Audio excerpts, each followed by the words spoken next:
વડોદરામાં પૂરની પરિસ્થિતિ બાદ કોર્પોરેશનની સામાન્ય સભા ભરાઈ। સામાન્ય સભા પહેલા કોંગ્રેસે વિરોધ પ્રદર્શન કર્યું અને કોંગ્રેસના કાર્યકરોએ મેયર ગેટ પર હલ્લાબોલ કર્યો। ત્યારે મેયર સ્ટેન્ડિંગ કમિટીના ચેરમેનના રાજીનામા અંગે પણ માંગ કરવામાં આવી। સભાગૃહ તરફ આગળ વધતા કોંગ્રેસના કાર્યકરોને પોલીસે રોકી રાખ્યા હતા।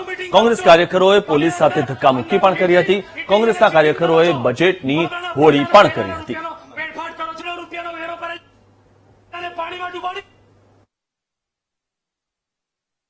વડોદરાની પ્રજાને નુકસાન છે કે નહીં ખબર નહીં, પણ કોર્પોરેશનમાં જે ભ્રષ્ટ શાસકો ભાજપના નેતાઓ કોર્પોરેટર બેઠા છે એનાથી પ્રજાને નુકસાન થયું છે। આખું વડોદરા પાણીમાં ડૂબાડ્યું આ લોકોના પાપે, આ લોકોના અણઘડ વહીવટના કારણે। કોર્પોરેશનની સભામાં શું કરો છો? મીટિંગ ઈટિંગ અને ચીટિંગ। તમે એસી કેબિનમાં બેસીને નિર્ણય લો છો। તાકાત હોય તો તમે જે ચર્ચા કરો છો લાઈવ ટેલિકાસ્ટ બતાવો। વડોદરાની પ્રજા જે વેરો ભરે છે એને વેરાનું વળતર તમે આપી શકતા નથી।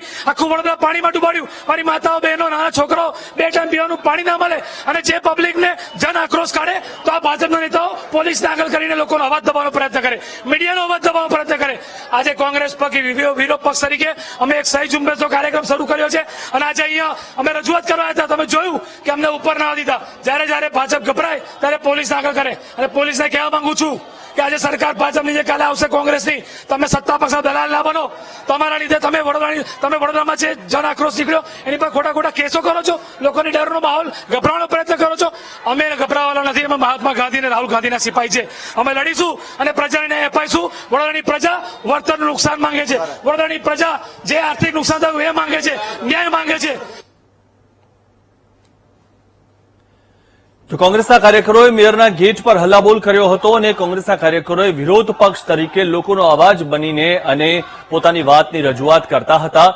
મહત્વની વાત એ છે કે વડોદરાના લોકોમાં પણ આક્રોશ છે, કારણ કે જે પ્રકારની સિસ્ટમ વડોદરામાં છે હાલમાં અને જે પ્રકારનું તંત્ર ત્યાં કામ કરી રહ્યું છે, વડોદરાના લોકોને હાલાકી ભોગવવાનો વારો આવ્યો છે। આ વિશે વધુ માહિતી મેળવી અમારા સંવાદદાતા માનુ ચાવડા પાસેથી। માનુ, જે રીતે વડોદરાના લોકોનો અવાજ બનવાનો પ્રયત્ન કોંગ્રેસના કાર્યકરો કરી રહ્યા હતા, વિપક્ષ તરીકે વડોદરાના લોકોનો અવાજ તેઓ બની રહ્યા હતા, પરંતુ તેમનો અવાજ દબાવવાનો પ્રયત્ન થઈ રહ્યો હોય તેવું લાગી રહ્યું છે।